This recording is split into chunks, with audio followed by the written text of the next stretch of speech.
Good evening, all.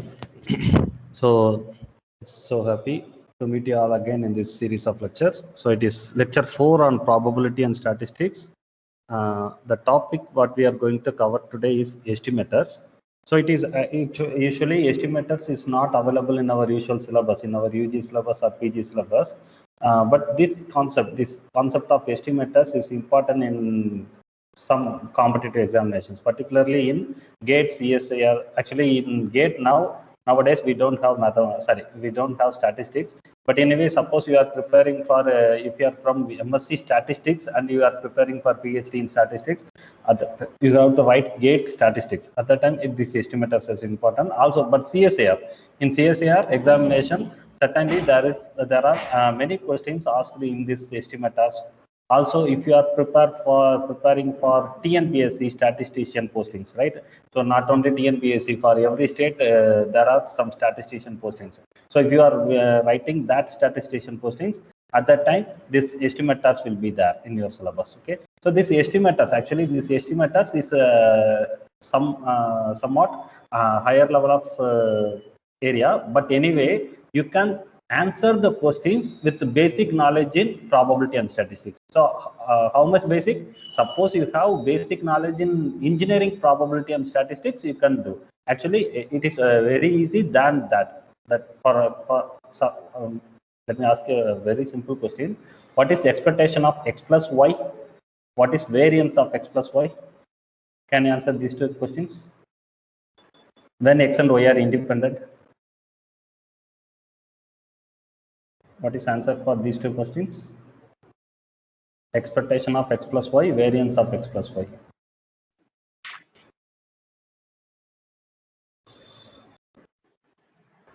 E of x plus E of y. E of x plus E of y. Very good. Another one is V of x plus V of y. V of x plus V of y. So if x and y are independent, we can write like this. And if it is ax plus by, then simply you can take a and b outside. So here, if ax plus by, what will be the answer?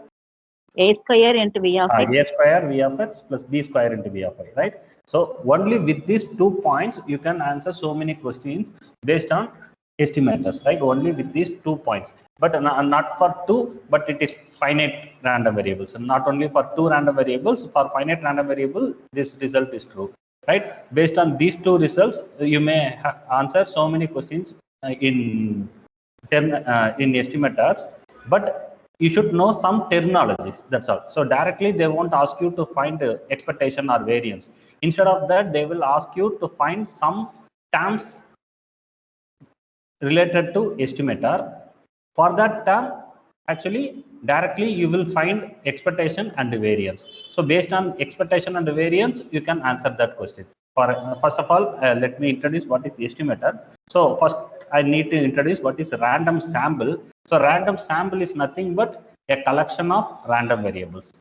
It should be independent and identically distributed. As usual, IID. So I have n random samples, n random variables. So this collection of n random variables is known as random sample. So it is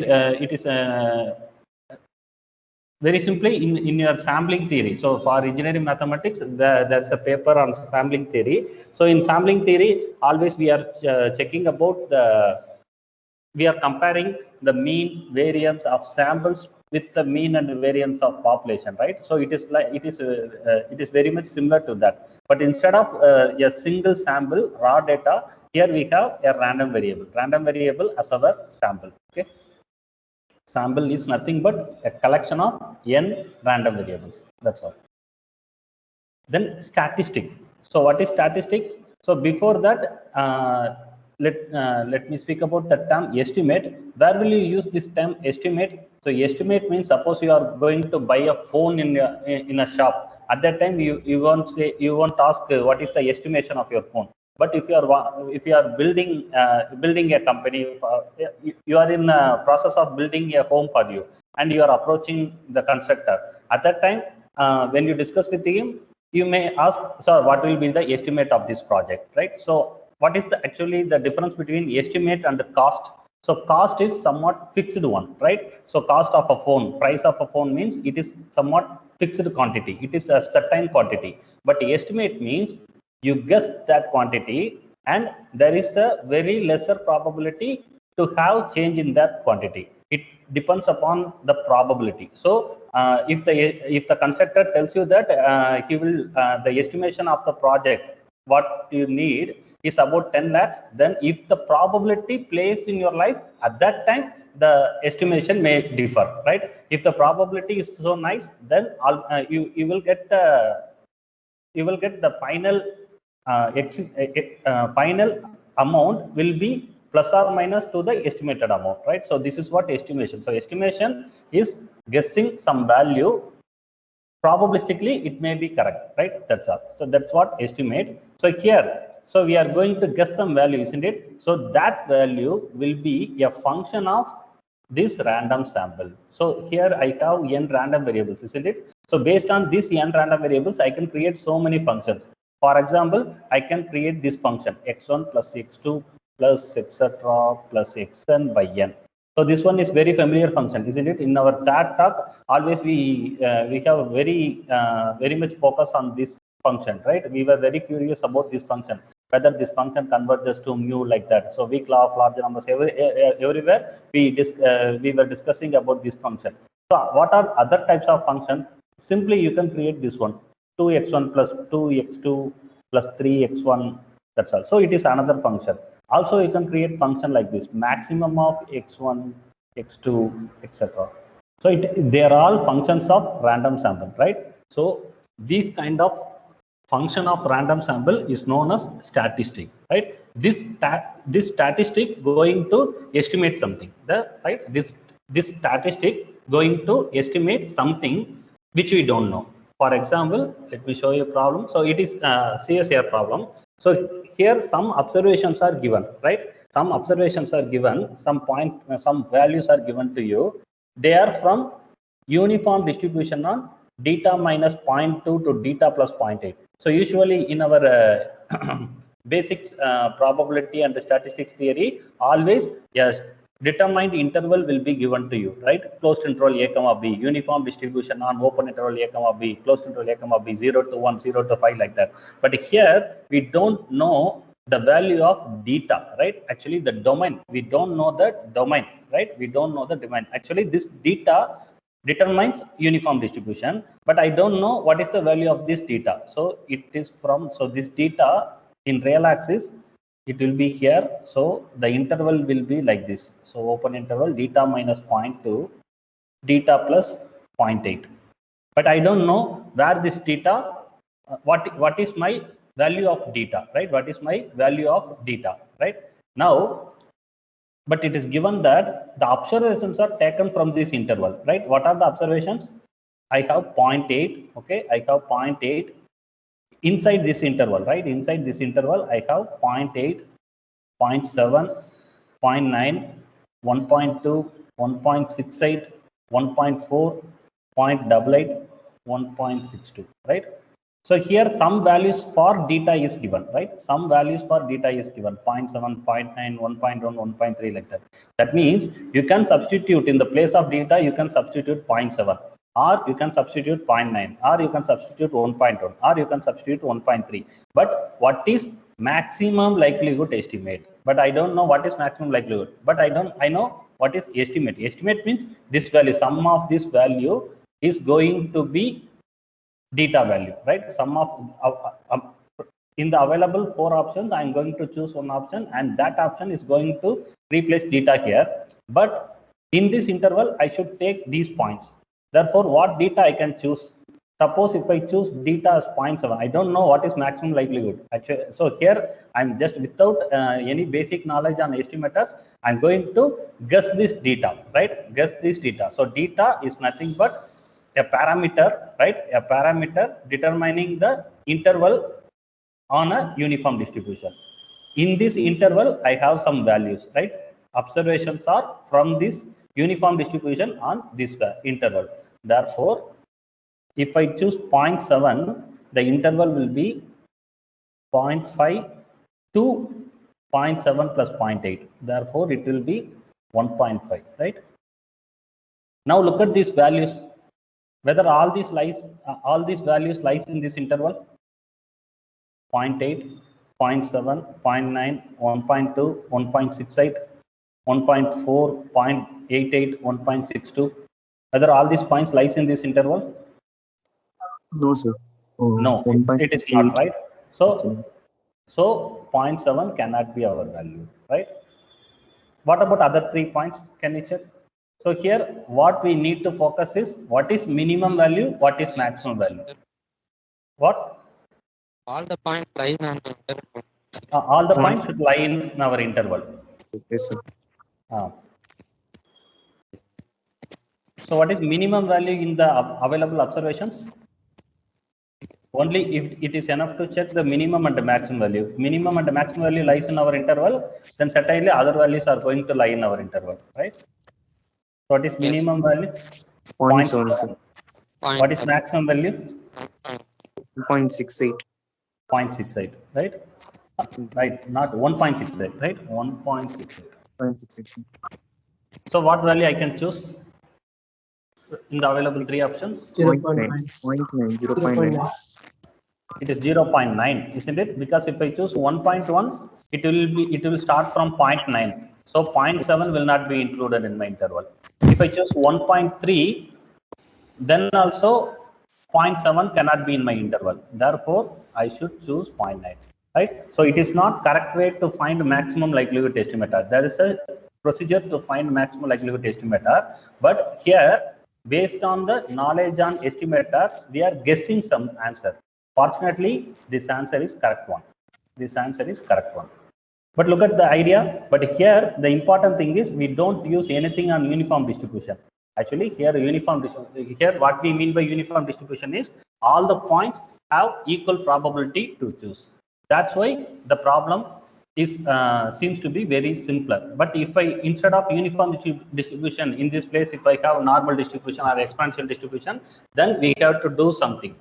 Only after the process we can obtain the maximum likelihood estimator, right? So here it gives you some idea about estimator, right? So this is what estimator. So we are going to, so here this minimum and the maximum will give me something, right? This minimum and the maximum will help me to guess my data value, right? So here actually in this observation, right, in this problem, this minimum of random sample or maximum of random sample is going to place something. Okay, I don't know what it is, but here based on my guess on estimator, I guess 0.9 and the value is correct for this problem. Okay, so let us see what is exactly estimator. Okay, so this is what statistic. So statistics means based on the observation we are going to find some function, right?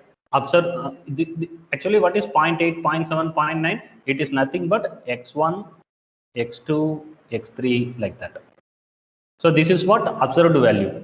First experimental value, second observed value, third observed value. So they are observed values and we are guessing about this data. Actually, what is the domain of data? Domain of data is minus infinity to plus infinity. So this one is called parameter space. Okay, this one is called parameter space, and this data is parameter because we are going to estimate value for data. So this data is called a parameter, and the domain of the data, the possible domain of the data is called parameter space. Okay. So random, we have random sample and we have statistic. Look at another problem. So this one is asked in CSIR 2018. Here it's a gate question on 2015. Look at this, only numbers are changed. So here also we have some observations. Here also it is uniform distribution and it is uniform distribution. Data minus 1, data plus 4. Here data minus 0.2, data plus 0.8. So that's why I tell you to solve previous year problems on gate questions. It will help you to face some problems in CSIR also. So with elementary knowledge on probability and statistics, elementary means if you just if you teach engineering mathematics to first year, second year BTech students, then certainly you may solve about five questions in CSIR examination. So about 10 to 20 marks you can score easily. Without any trouble, you can easily score marks in CSIR examination. So we are from, in the first talk itself, I explained it. So we are from mathematics background. So mostly we are concentrating on first 3 units. But if you have time And if you have basic knowledge on probability and statistics, then it will give you about 10 to 20 marks. It will, for some of the students, so some of the candidates may score about 60 to 70 in CSIR examination. At that time, if they are preparing this topic also, probability and statistics also, it will help them a lot to score much in CSIR examination. Okay, so here, yes, same question is there. So what will be the answer? Exactly the same question.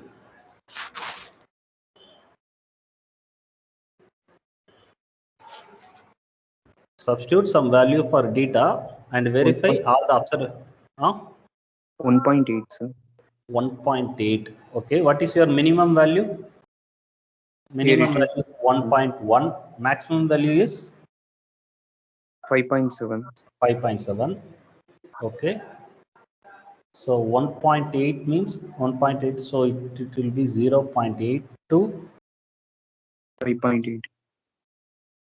5.8, right? So the answer is correct. Okay. So it is A. Answer is A. That's all.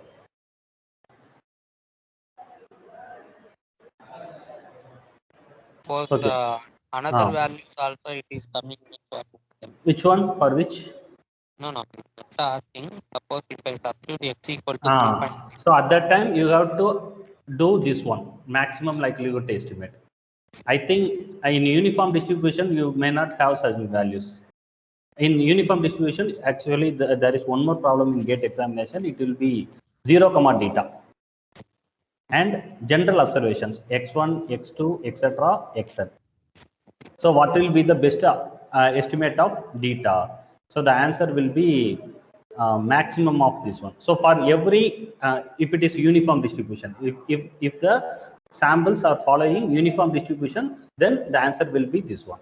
So for every random sample from a determined a systematic distribution, you can find a particular answer for this one. So I don't think that there won't be more choice if it is following uniform distribution. The answer will be unique. It will be maximum of the observations in this example.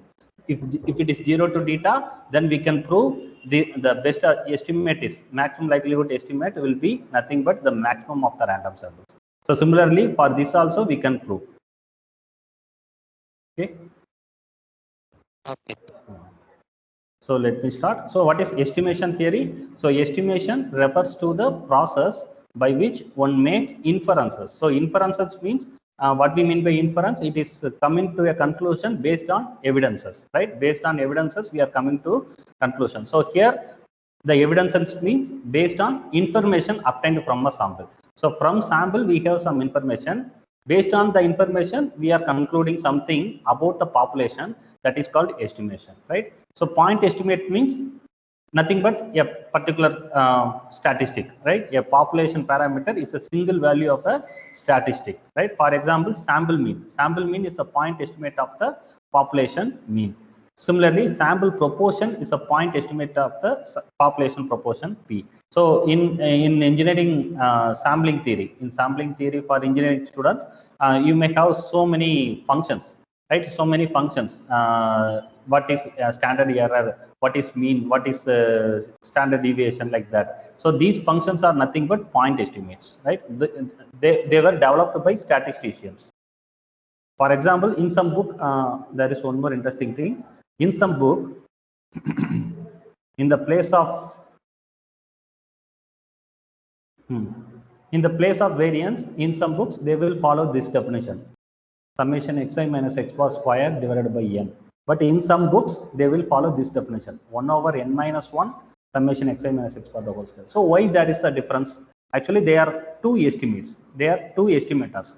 But in these two estimators, there is a difference. What is that difference? If you find expectation of this estimator, because it is nothing but a function of random sample, therefore you can, as I told in the beginning, you can find expected value for this one. If we find expected value for this one, it will give you n minus 1 by n sigma square, right? So this is nothing but variance of the population. So here another one, it is also variance of the population. when n tends to infinity, these two coincides. But if n is very few, at that time there is a difference between these two. Therefore, estimator wise, there is a difference between these two. Therefore, in some books, some authors prefer this one and some authors prefer this one. But in some books, they will justify this fact based on degrees of freedom. Here it is one more justification based on estimators, right? So, but what is unbiased estimator? Before that, let me continue the. So we have point estimate, we have interval estimate. Sometimes it is not possible to give a particular value, right? Instead of we are going to estimate some parameter, at that time we cannot give some particular function, but at that time I will give you an interval. It may lie in this interval, so I will give you some interval, right? So that is called interval estimate, right? So most of you may know this term, right? Interval of estimate, confidence interval, like that, right? So with the confidence interval means it has some confidence level, 95%, 5%, like that, and it will have a statistic, and it will have a margin of error, type 1 error, type 2 error, like that. So if you study sampling theory, then you may try to understand these points, right? But anyway, for today's lecture, it is not needed. We are not going to see anything about interval estimate. Okay. So here we started estimators, right? Estimator is nothing but a function, right? Nothing but a function of random sample, and I need some characteristics, right? If my estimator have some good characteristics, then it is good. So what are those such characteristics? Some of them is mainly we have 4 characteristics. One is unbiasedness, another one is consistent, then efficient, last one is sufficient, right? So these are 4 characteristics. So these are what the terminologies on estimators, right? But they can be described by simple expectation and variance formulas, right? So if a statistic is given to you and you are going to find if it is unbiased or not, then simply you can find expectation. Based on the expectation and the variance, you can say it is unbiased, it is consistent, it is not consistent, like that. So in this talk, we are going to see that tools. That's all. For example, what is unbiasedness? First of all, the definition is this one. You have some estimator, right? It's a function of random sample, function of x1, x2, etc., xn, and it is called unbiased estimator. If you find expected value for this one, it will give the same unknown data value, function of data. Function of data means you may, for example, in the first problem, we guessed about this data value, right? Sometimes we may guess about the data square value. So it may be some function of data, what we want to estimate, right? That is some function of data. This data is coming from some parameter space. So if I have in the place of data, I am going to keep a function of random variable. If this function of random variable is called the estimator, and I call this estimator as unbiased estimator if the expectation tends to that value. That's all, right? For example, look at this one.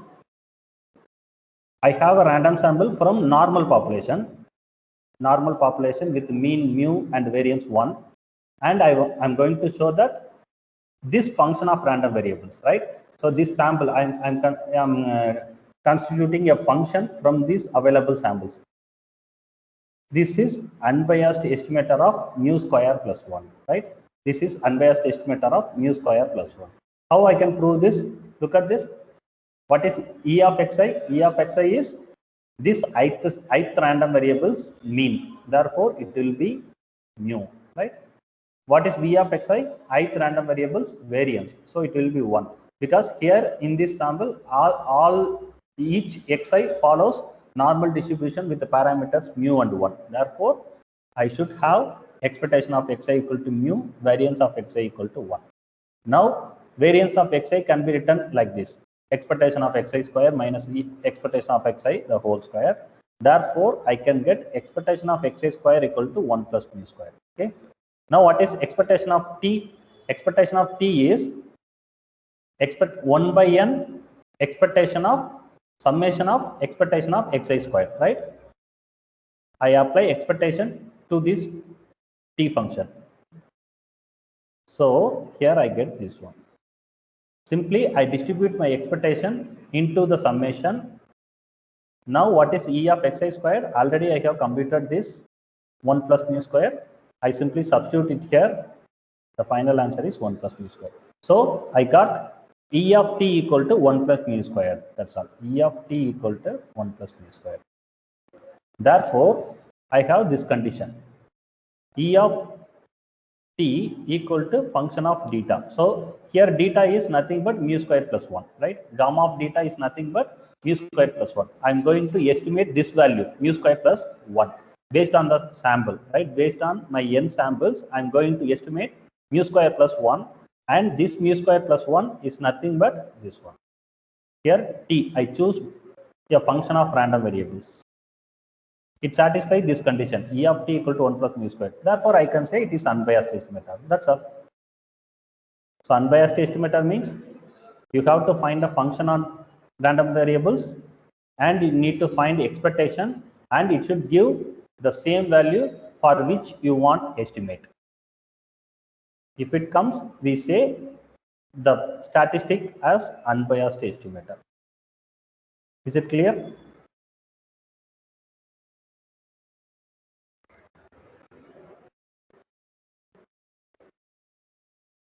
So here it is another problem you may try, and as I said, here with the basic knowledge on expectation and variance, you may solve so many problems. But without pain, no pain, no gain, right? So here the pain is you need to do some commutation, right? It will require a tedious calculation, commutation like that. Okay.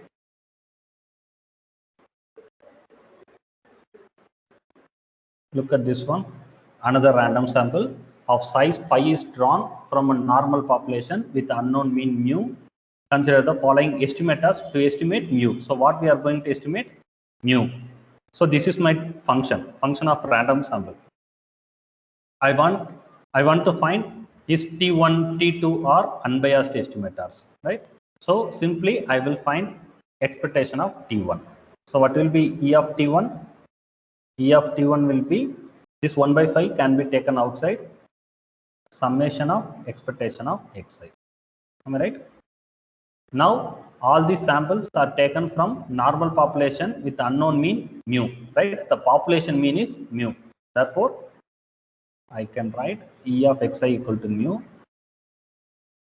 So it is 5 mu. So I get mu. Therefore, E of T1 equal to mu. Therefore, it is unbiased estimator. So what about T2? Is it unbiased? Can you check?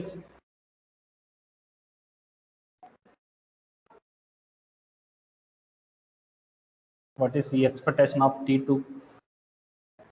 It will be 1 by 2 times 2 mu plus mu. Am I right? So you will have 2 mu. Is it unbiased? Yes, sir. I think first one.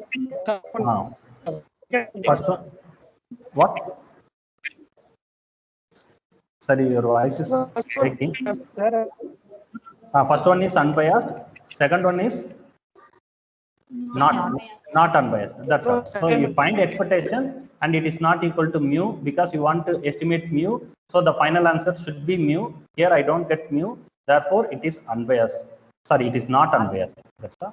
So what about T3? So here T3 contains some lambda. I want to find the lambda such that T3 is unbiased.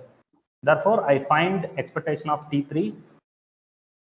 It give me 1 by 3 times 2 mu plus lambda mu. So it is mu plus lambda by 3 mu, right? So for which value of lambda it will be unbiased estimator? For lambda equal to 0. Yes, for lambda equal to 0 it is unbiased estimator. That's all. For lambda equal to 0 it is unbiased estimator, right? Now one more question is asked. State giving reason the estimator which is best among T1, T2 and T3. So what we mean by best? So whenever we speak about probability, two basic parameters are mean and variance, right? Mean and variance. So how always we need variance? What characteristic we need for variance? How variance should be? It should be square minus DRX not formula, but what we want about variance. If the variance is higher, or we want variance should be higher, or it should be very lower. variance should be lesser. Lesser, right? So variance should be 0, right? Variance should be 0. Otherwise, you find variance for each of these statistics. Among these statistics, which one have very lesser variance? So that one will be called as best variance. So sorry, best estimator. That's all. So I tried to find V of T1, right? Now I want to find V of T1. So what is V of T1? Here 1 by 5 will be there, so it can be taken outside. So it will be 1 by 25, right? Then variance of each term. So variance of each term is nothing but what will be the variance of x1? It is drawn from a normal population with unknown mean mu. So we don't know, but all the variants are same. Therefore, I call that as sigma square, right? So it is 5 sigma square. So it is 1 by 5 sigma square. Am I right? It is 1 by 5 sigma square. What about second one? Variance of T2.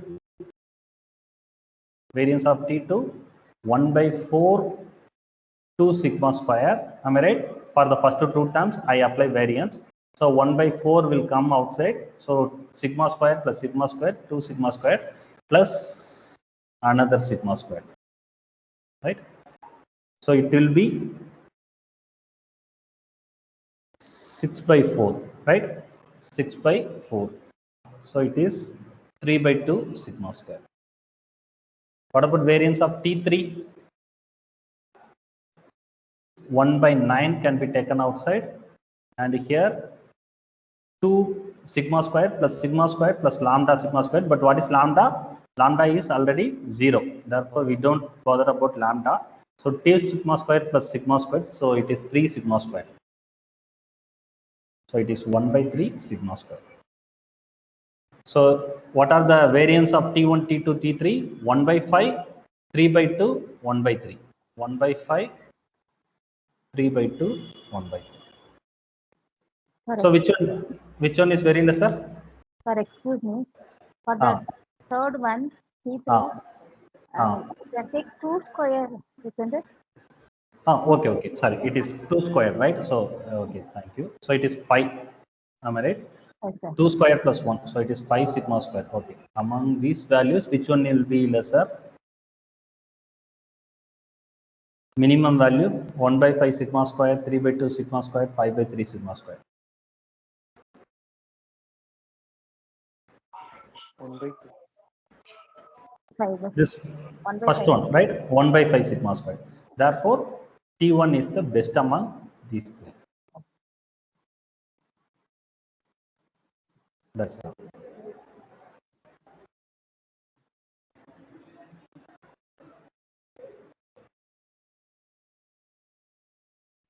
Simply we find expectation and variance. But you said the variance would be 0. But here we have only 3 available choices, right? So my aim is as much as possible I have to minimize my variance. But here in the available choices, the minimum variance is this one. So T1 is best among these 3 choices. That's all. It is not the best one. Okay. In the available choices, T1 is the best one. Okay.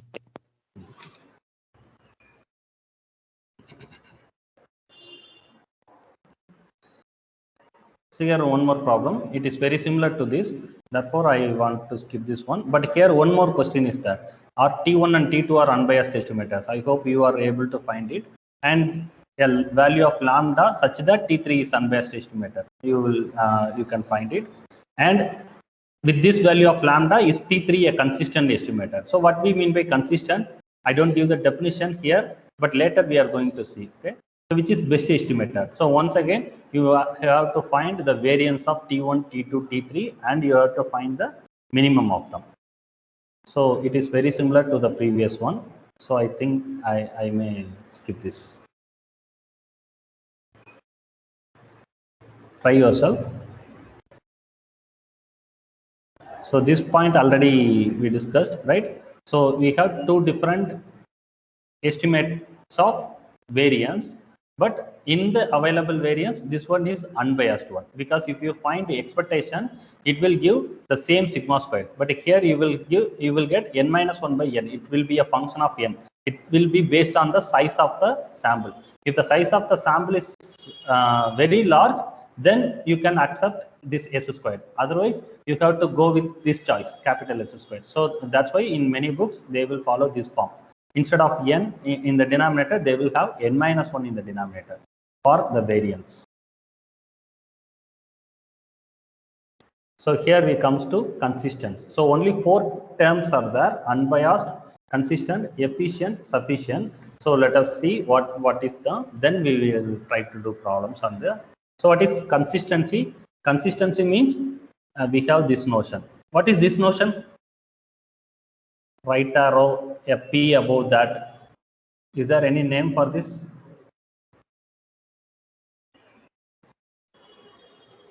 So convergence in probability, right? So in last third class, we discussed a lot about this convergence in probability. So it is a type of convergence, right? It is a type of convergence. So what is convergence in probability? The function is going to converge to that value with the probability 1, right? It will lie in the neighborhood of that value, arbitrary small neighborhood of that value, and if you find a probability for this behavior, then the probability will tend to 1 as n tends to infinity.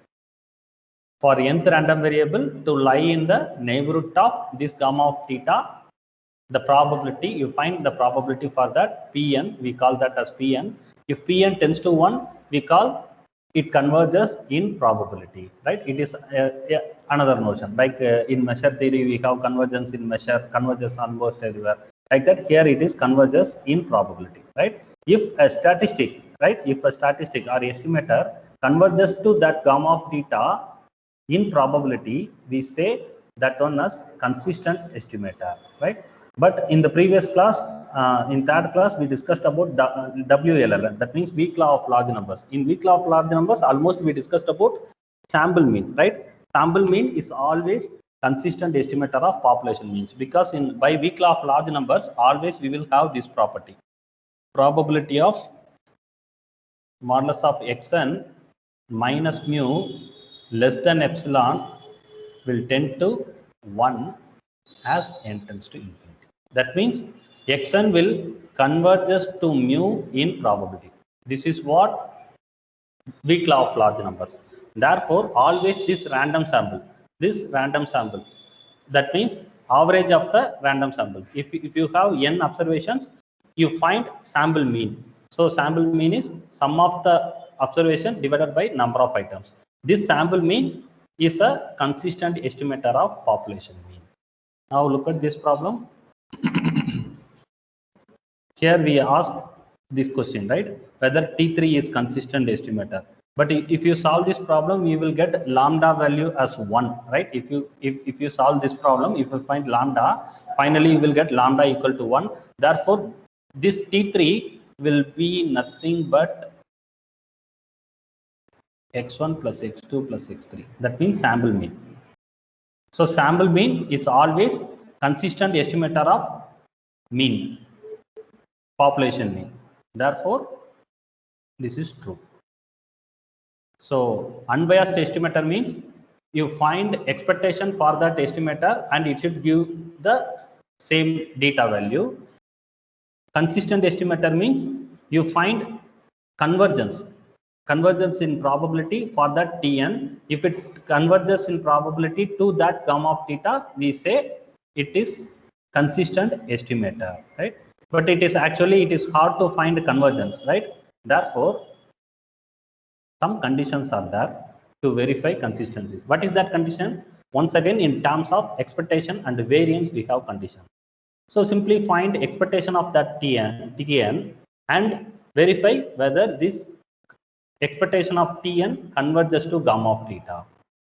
Then find variance of this Tn, then verify this variance tends to 0. If these two conditions are satisfied, you can surely say it is a consistent estimator. So some estimator is given to you and you want to find the estimator is consistent or not, then you can apply these two tricks. Simply find expectation and variance, and expectation should be the same unknown value gamma of theta, and variance should be 0. Variance should tend to 0. In this case, we can say Tn is a consistent estimator. Okay. Let us do problems on this, then you will understand. And one more important thing about consistent estimator is, suppose you have some consistent estimator. From that consistent estimator, it is possible to construct many consistent estimators with this function, right? Simply n minus a by n minus b will give you that one. Because if you find expectation, what will be there? If n tends to infinity, what will be the limit of this one? N minus a by n minus b.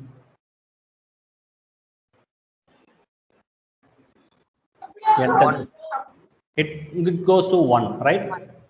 Right. So if you find the expectation of Tn dash, if Tn is consistent, you know expectation of Tn goes to theta. Now expectation of Tn dash is nothing but this one. Therefore this prefix is going to converge to 1. So what is remaining? Once again you have expectation of Tn. So again it will converge to theta. What about variance of Tn dash? Variance of Tn dash is nothing but, here this coefficient should be taken outside, right? So this one will tend to 0. Variance of Tn, you will have this one. So once again you will have variance of Tn. Already you know variance of Tn will be 0. Therefore variance of Tn dash will be 0.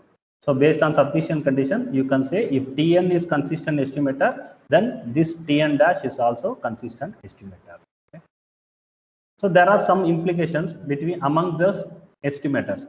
This type of estimator will imply this. Another type of estimator will imply another type, like that. Okay. Then we come to efficient estimator. So efficient estimator, it is also very easy. You have two estimators. Among these two estimators, you are going to find which one is more efficient. So if the variance is smaller, then that is more efficient. That's all. So this is what we do in the first problem, right? In the first problem, we simply find the variance and we choose the estimator with the minimum variance, isn't it? So it is what done here.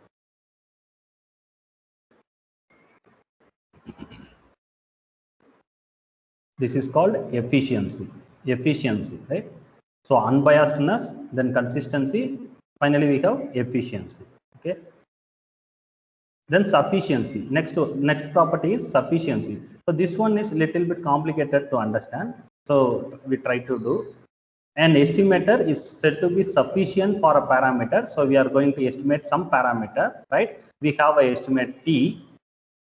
If T is an estimator of a parameter theta based on some sample from the population with the density f of x comma theta, right? You have density of population, right? Density of population. Then the conditional distribution of x1, x2, etc., xn given T, right? Given this parameter will be independent of theta, right? Will be independent of the unknown parameter theta. In this case, we can say, so we have to find conditional distribution.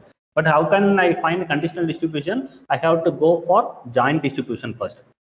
Based on joint distribution, I can find conditional distribution. If the conditional distribution is independent of theta, then I can say T is sufficient estimator, right? But to simplify this also, we have a necessary and sufficient criterion, Fisher-Neyman criterion. So what is this criterion? For the given statistic, you find the likelihood function. What is likelihood function? This sample is taken from some population with the density function, isn't it? You just multiply all this density function. That is called likelihood function. So likelihood function is nothing but the product of PDFs of sample, right? For every random variable, you have PDF and CDF, right? PDF will always be denoted by small f of x and the CDF will be capital F of x, isn't it? So here you are going to multiply all PDF, right? Then if you are able to factorize this product in this form, function of random samples and the function of your statistic and data, right? If you are able to do this, then this factor g1 of t1 comma theta is sufficient. Then this t1 is sufficient. If you are able to do this, then t1 is sufficient. So what we need to do, simply find the product of PDFs. Simply find the product of PDF and try to rewrite them. Try to rewrite such that this t1 involves in that. For example, but here in this example I'm going to use one more thing. So look at this problem. I have a random sample x1 x2 etc xn is a random sample from uniform population on 0 comma data, right? Find a sufficient estimator for data, right? I want to find sufficient estimator for data. First of all, I want to find PDF of this uniform distribution. So uniform distribution means if it is distribution on the interval a comma b, then f of x is nothing but 1 over b minus a, right? 1 over length of the interval. Then only we can have integral f of x dx equal to 1. Therefore, this is what our statistic, sorry, PDF, right? For each sample, it will be like this. Now it is taken from 0 comma data. Therefore, b is deta, a is 0. Therefore, f deta of xi will be like this. So this is what my PDF for each random sample. Then I find likelihood function. Simply I take the product of them. So it gives me L equal to 1 by deta power n. Now what is my aim? I want to factorize this likelihood function in this manner, right? So I'm going to do this, but here for that one I need order statistics. So order statistics is another topic. We didn't cover it, but it is also very important topic related to estimators. But most of the times the formulas are very explicit for standard. So order statistics is nothing but, look at this one, you have some sample x1 x2 etc xn, you want to find maximum or minimum, that is called order statistics. Or you arrange the sample in this manner, y1 y2 etc yn, and for the kth random variable you want to find PDF. That PDF will be obtained from initial x1 x2 xn. So this one is unordered. After this I order the random variables. Then I want to find, for each random variable I want to find the PDF. So there is a term called order statistic, right? So for this one I know. So already I have developed this. If you have n random sample and if you want to find the maximum of the random sample, right? Maximum of the random sample means this y1, right? If you want to find this, otherwise here it is denoted as xn, right? So the maximum of the random sample is xn, x1, xn minus 1. So look at this, it is not given x1, x2, xn. So it is ordered statistics. For this ordered statistic, it will be like this. Always the PDF of ordered statistic will be like this, where this capital F is nothing but the distribution function of capital X, right? Distribution function of capital X. So I'm going to use it now. I choose maximum xi because I want to choose a sufficient estimator for data. Here I choose t equal to maximum xi. Therefore, by the previous formula, I can write capital F of x equal to x by deta. So it is simple calculation for uniform distribution, right? For uniform distribution, I find CDF of uniform distribution. And I find g of t comma theta. So it will be like this. In the place of f of xn, I substitute this one. F of x means x by deta. So f of xn means xn by deta, n minus 1, 1 by deta, right? So this can be written like this. n by theta power n xn power n minus 1. Now what is L? 1 by theta power n. Here I have 1 by theta power n. So simply I multiply and divide this numerator. So I get this one. Now if you compare this quantity with this factorization, right, this factorization, you can find this one is our g of t comma theta maximum, right? So t is our sufficient estimator,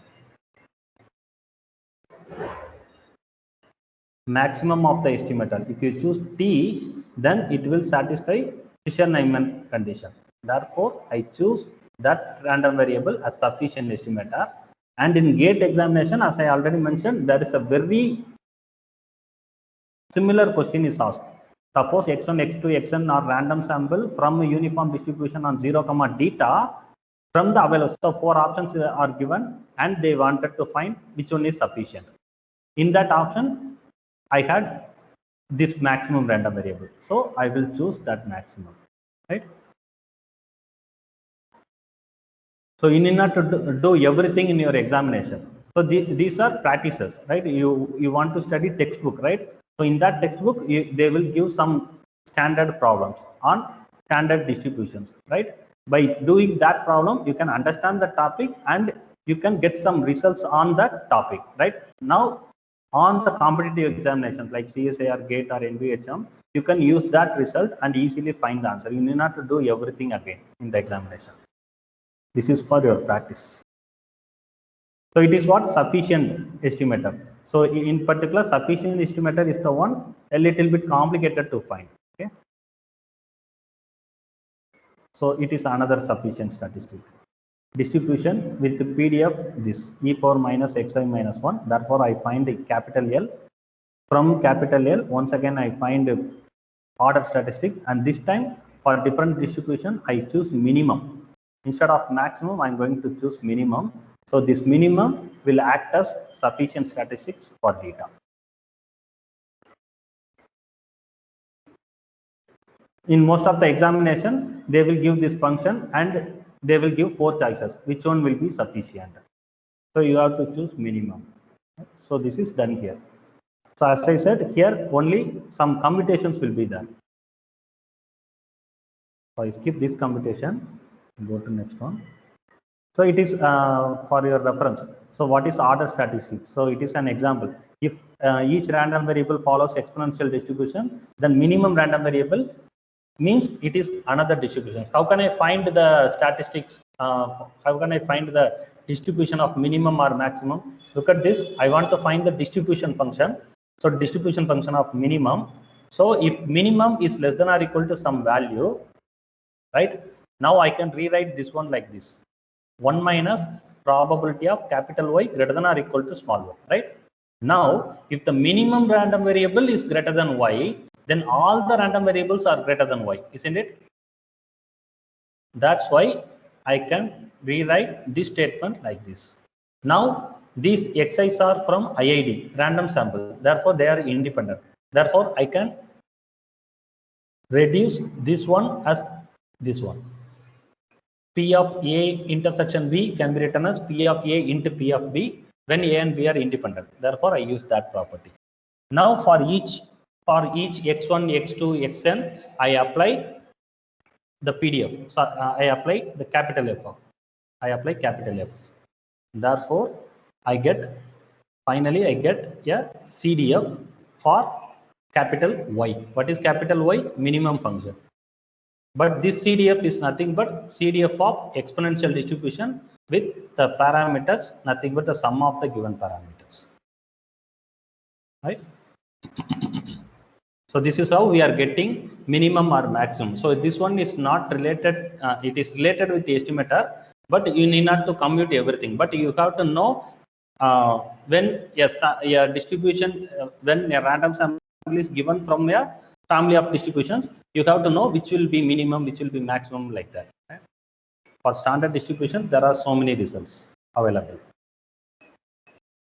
Then one more estimator, that is called maximum likelihood estimator. In most of the examination, they will ask maximum likelihood estimator, but this one is very easy. As usual, you find likelihood function. What is likelihood function? It is nothing but the product of PDFs.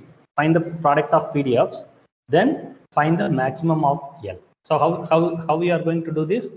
Take logarithmic, take log for this, then find partial derivative with respect to theta, equate it to 0.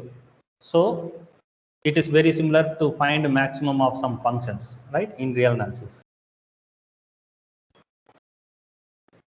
By solving that, you can find the maximum likelihood estimator. Let me show you some problem on this. So look at this. I have a random sample, right? For each random sample, I have PDF. PDF is given. Which of the following are true? I have a statistic. That means a function of random sample. Here I have another function. Here I have another function. Here I have another function. So here I ask about sufficiency. Here I am asked about maximum likelihood estimation, right? So just I am going to verify, that's all. If I verify this, then I can find the answer. So let me write it. So here for each random variable, it is 1 by theta x 1 minus theta by theta PDF. So what is my likelihood function? First of all, I want to find sufficiency. For sufficiency also, I need likelihood function, right? What is sufficiency? Sufficiency means I can split in this form, right? I can split in this form. I want to find likelihood function, right? For this one, I'm going to find likelihood function, which is nothing but the product of PDFs.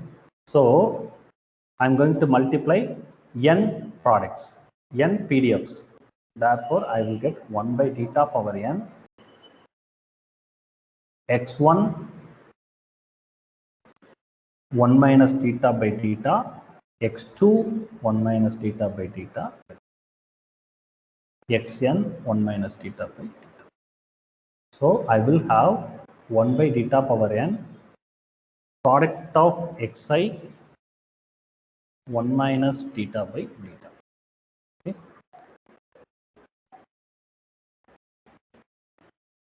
Now once again I can rewrite this one as 1 by theta power n product of xi 1 by theta minus 1.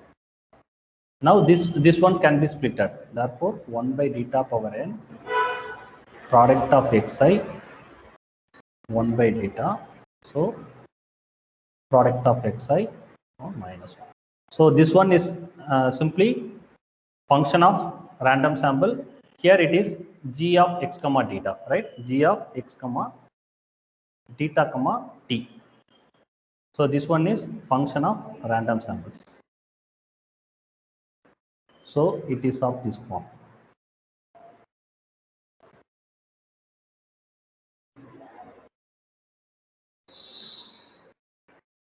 So what is T1?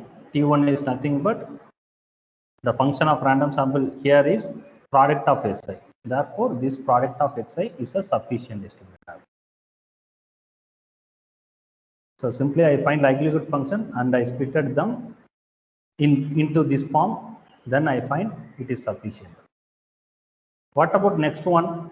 There is one more interesting result, that is if you have sufficient estimator, then one known function of that sufficient estimator is again a sufficient estimator.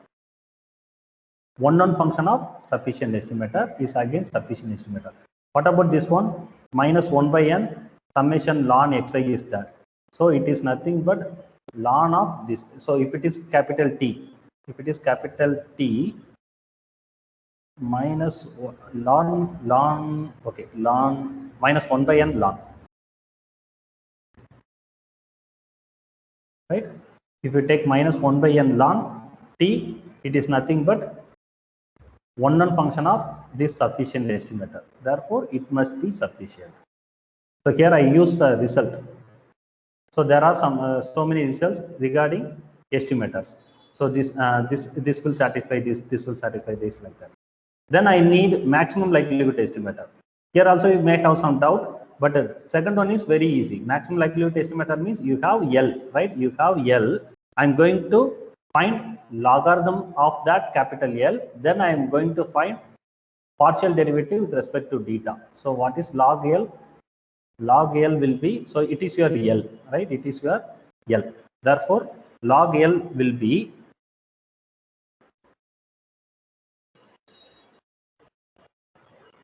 log of 1 by theta power n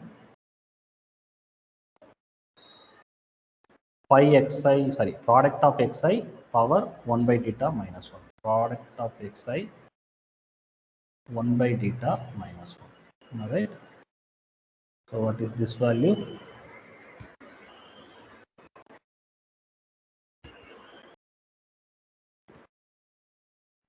I can write this one as log 1 by theta power n plus log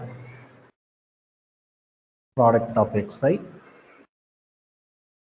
1 by theta minus 1, right? Or theta minus 1 by theta. So this one is minus n log theta, right? Theta power minus n will be there. Therefore, I can write this one. So it is again 1 by theta minus 1 log of product xi. Therefore, it can be written as ln si. So instead of log, I should take log natural logarithm. Okay, ln si. So now you take derivative. You find dou by dou theta of this ln L. So you will have minus n over theta plus minus 1 over theta square. So this one will be constant, right? Because here we don't have any theta. Therefore, summation ln xi. What I need? Dou by dou theta of ln of this L should be equal to 0. Therefore, I am going to equate this value to 0. So if you equate this value to 0, you will get theta equal to, so you will transpose this minus n by theta to left hand side. So it will give me n by theta. So theta can be cancelled. Finally, you will get theta equal to minus 1 by n summation ln xi. A simple commutation. Multiply all the functions, take logarithm of the function, find partial derivative with respect to the parameter, equate it to 0. Then find the value for theta. So this theta is maximum likelihood estimate. So this theta is maximum likelihood estimate.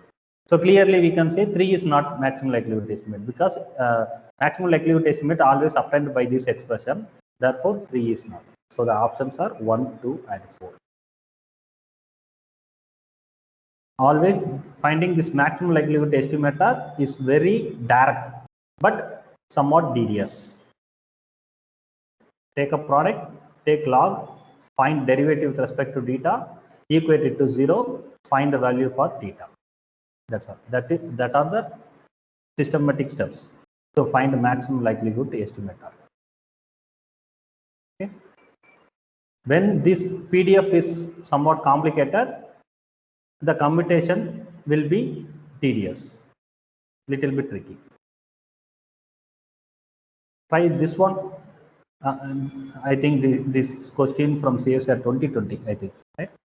But this one is very easy. I think all of you can answer this one because here simply we are discussing about unbiased and efficiency. So if you find the expectation and the variance, the problem can be solved. What about x bar? So x bar is nothing but x1 plus x2 plus x3 by 3. Therefore, expectation of T1 will be, so here I am going to estimate random sample from a population with mean mu and constant variance. Define two statistics. Which of the following is true? So T1 is unbiased but not T2. So here I am going to estimate mu. I am going to estimate mu. So what is E of T1? Equal to mu. Mu. E of T2? Again it is mu. Therefore, Both are unbiased. That's all. Both are unbiased. Yes. So we can eliminate A and B. In A, it is given T1 is unbiased but not T2. In B, it is T2 is unbiased but not T1. But both are unbiased. Therefore, I remove it. What about the variance? Variance is, Same, constant. I think it is not constant because here it will be 1 by 9, 3 sigma squared, right? In for T2, it will be 1 by 36, 1 plus 4 plus 9. So it will be 14, am I right? 14 sigma squared. So they are not equal. So which one is minimum?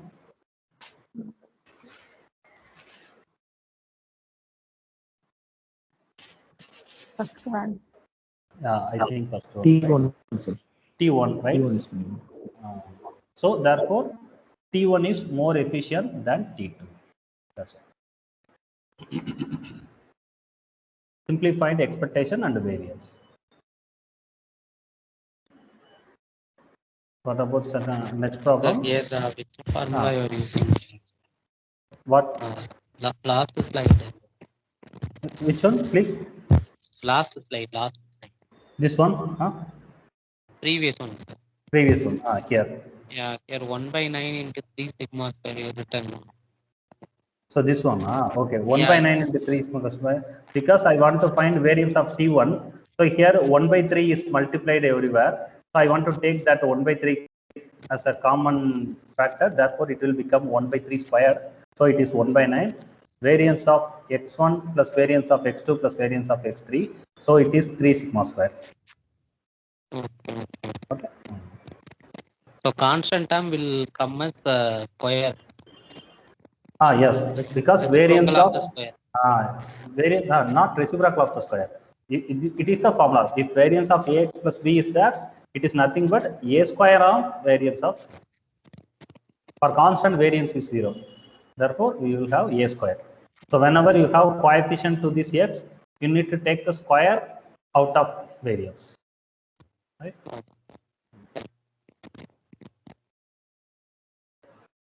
What about this one? So here we have IID from normal distribution with mu comma sigma squared.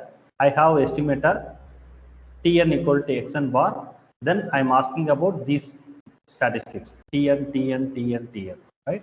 So here once again I need to do some calculation because it is I'm asking about maximum likelihood estimator, right?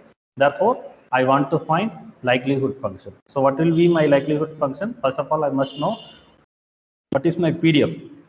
So for normal distribution, there is a standard PDF. What is that PDF? 1 by sigma root 2 pi e power minus 1 by 2 x minus mu by sigma whole square. So I can multiply these terms. So I will get sigma root 2 pi power n because I have n random samples. So I'm going to multiply all the PDFs for x1, for x2, for x3, everything. So I will have e power minus 1 by 2 summation, isn't it? Summation x minus mu by sigma whole square xi. So this sigma square can also be taken outside. So I will have summation xi minus mu whole square. Now I want to find log of this one. So log L. So I will have log of this constant. Why it is constant? I'm going to estimate mu, right? I'm going to estimate mu. Therefore, I'm going to estimate mu. Therefore, it is not it's not containing mu. Therefore, I consider this as constant. And here minus 1 by 2, this sigma square can be taken outside, summation xi minus mu whole square, right? Now find derivative with respect to mu because mu is my parameter. So find dou by dou mu of log L. So you will have the derivative, it will be 0. It will be minus 1 by 2 sigma squared, I think, right?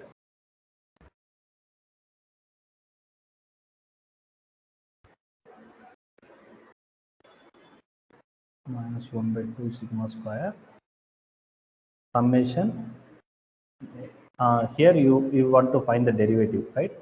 So summation 2xi minus mu minus 1 by sigma, isn't it? Because I have some coefficient for this minus mu. Once again, if you want to differentiate this one, you will have minus 1 by sigma, or you can leave that. If it is constant, you can leave that. So some commutation is there. I didn't write it. So you just find derivative. Finally, you will get summation xi equal to n mu. That's all. Summation xi equal to n mu.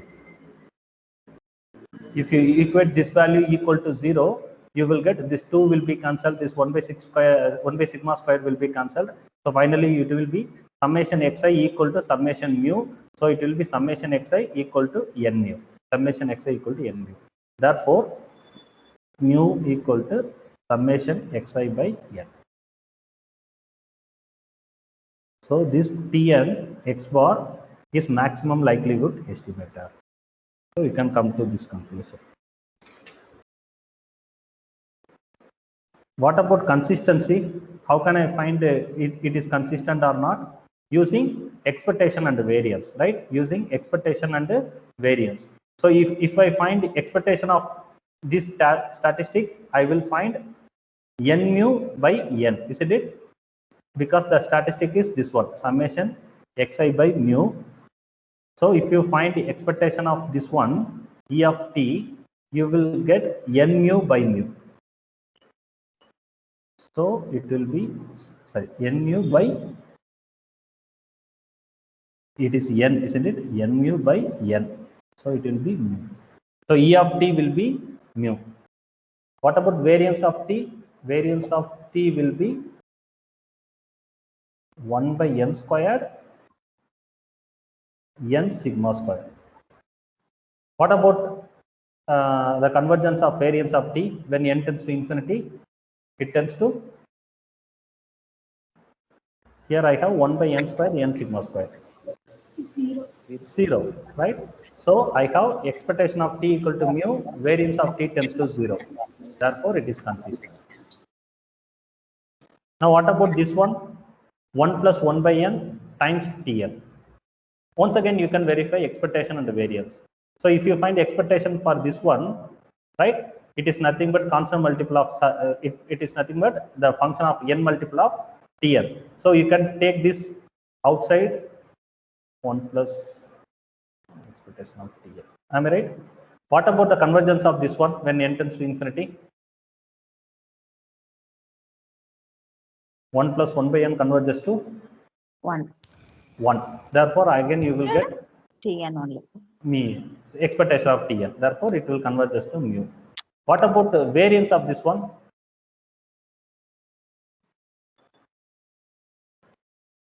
One plus 1 by n whole square, isn't it? When n tends to infinity, again it tends to 1. So you will get variance of tn. So variance of tn, it's again tends to 0, right? Therefore, I can accept 3 also. What about this one? If you find the expectation of this statistic, you will get 1 by n expectation of tn. Am I right? But it converges to 1 by n expectation of tn converges to 0, right? 0. Therefore, it is not like that. I should have expectation of tn should converge to mu, but here expectation of tn converges to 0. Therefore, it is not consistent. So simply I find expectation and variance and I'm able to answer them. But this process is some work is required to find a maximum likelihood estimator. But if you practice some problems, then you can easily do. Also for standard distributions like normal, uniform, exponential, most of the times you can memorize what is maximum likelihood estimator if you practice the exercise problems like that. So this question, yeah, please. If there is any query, you can ask.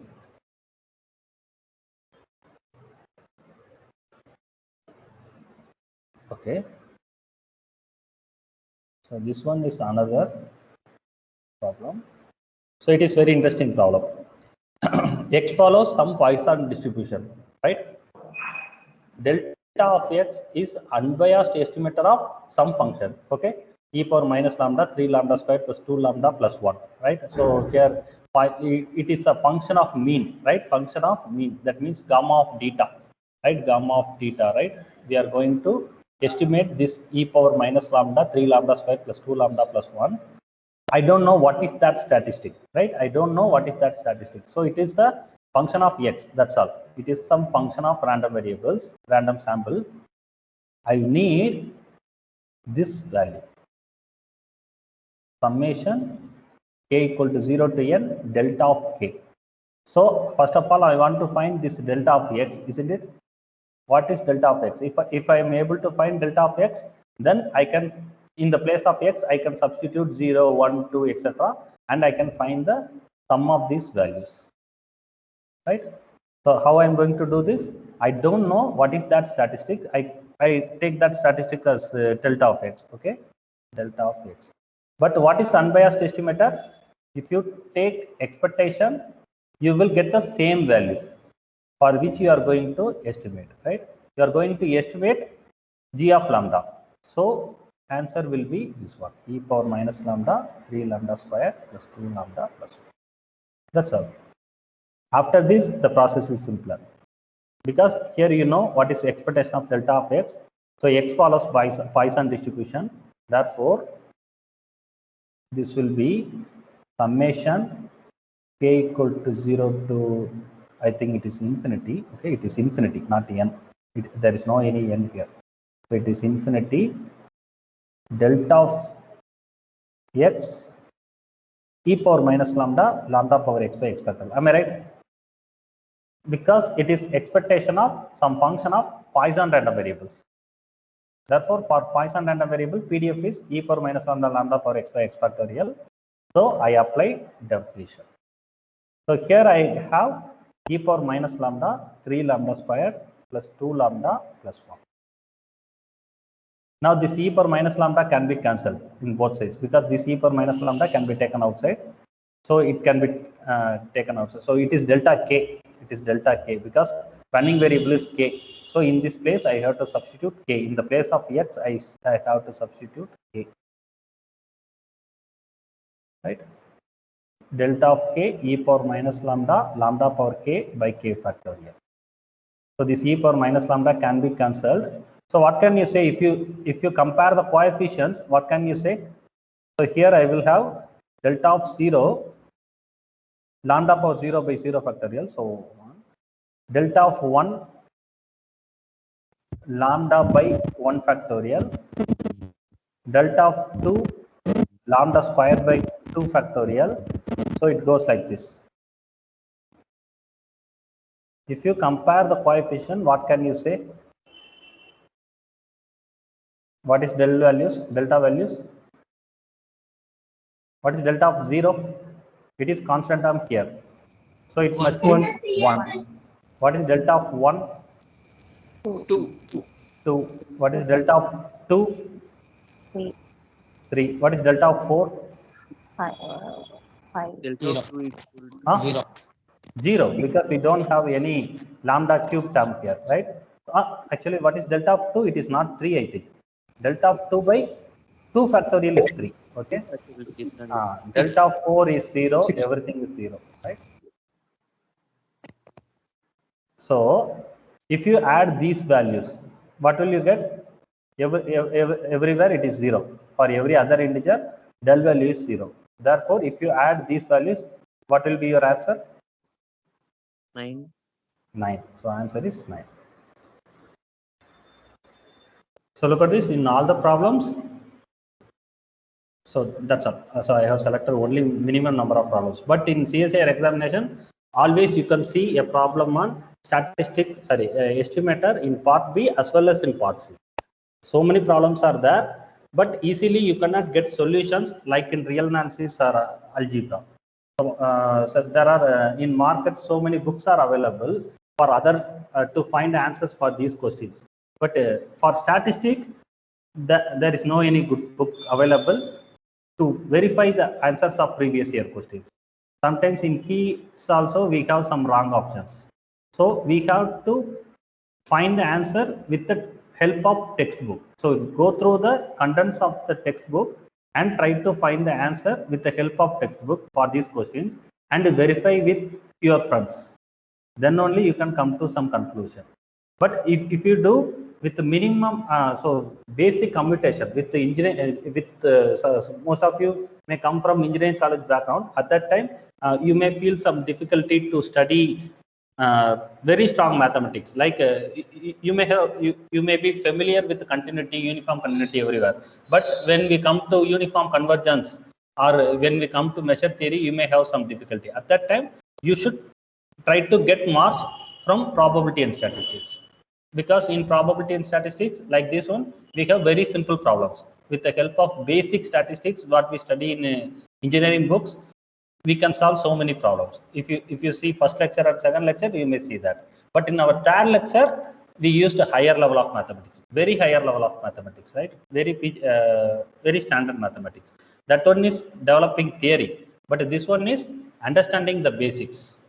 In fact, this estimator, this concept of estimator is taught for economics students like that, industrial students, MBA like that, because this estimation, sampling theory, everything is for industrial, for example, quality control like that. In quality control department, they will use it. Even in our mark sheet, you can find these estimations, right? Mu minus sigma, mu plus sigma, everywhere you will find that sigma. Based on that we will grade our students, right? So there is we are using this statistics. And one more topic I wanted to cover but I didn't cover is this one. I hope because I think you may cover this topic with your own effort. Markov chain. In Markov chain also there are strongly 2 or 3 problems are coming, right? So in particular basic probability and statistics,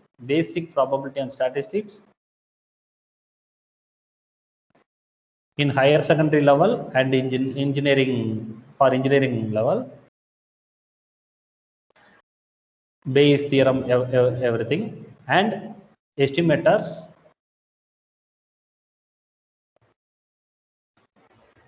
and Markov chain. And if you are good at real analysis, you can go for CLT and WLLN. That means the idea of convergences. If you prepare these topics, certainly you can score about 20 to 30 marks in your CSIR examination.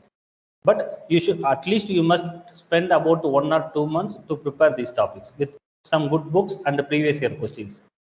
And certainly you need some company to discuss with it. By alone you cannot find answers, because always we will make some errors because it needs a lot of computation. That's why. I hope with this I can conclude. Is there any doubts? Sir, can you explain once again the first problem, sir? Which one? The maximum likelihood. Maximum likelihood, very first problem, sir. Very first one. So here, once again, you have to do that that process. You have to find the likelihood function, take derivative everywhere, but it will not give you any conclusion. That's why we go to the second approach. What is the second approach? I want to find whether the observations are lying in this interval. That's all. Here the observations are there, n observations are there. They are taken from this interval, but I don't know what is exact interval, but I have some 4 options for data. I choose the options. In the available options, I choose the suitable option. That's all.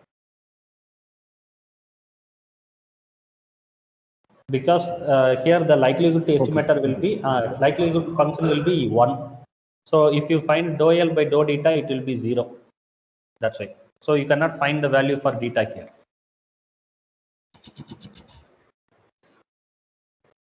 The same problem is asked in GATE, and another one problem is based on the same in the same procedure, but instead of uniform distribution, I think it is on normal distribution or exponential distribution. But at that time, the process is totally different. I didn't try that problem.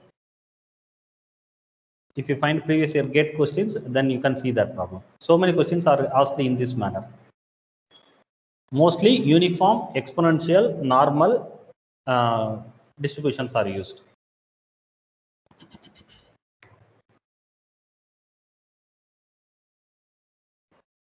Is there any other doubts?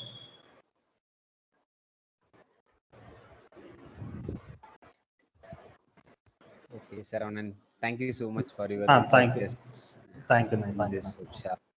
I hope definitely your approach to solving problems easily can be very helpful in motivating us to think in a best way. Thank you. Thank you. Thank you, Saravanan. So, on the behalf of Department of Mathematics of Mafkoslang Engineering College, we look forward to your guidance and support in the upcoming years. Of course. Thank you, Saravanan. Thank you. Thank you for the Thank opportunity. Special thanks to Gusamina and the HOD of mathematics. Okay. Yeah. Thank you, Saravanan. And I thank all the participants for your patience. Yes.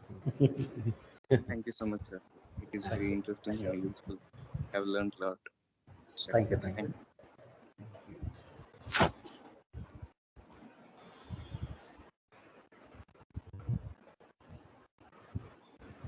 Okay, Saravanan. Thank you. Thank you. Thank you. Thank you.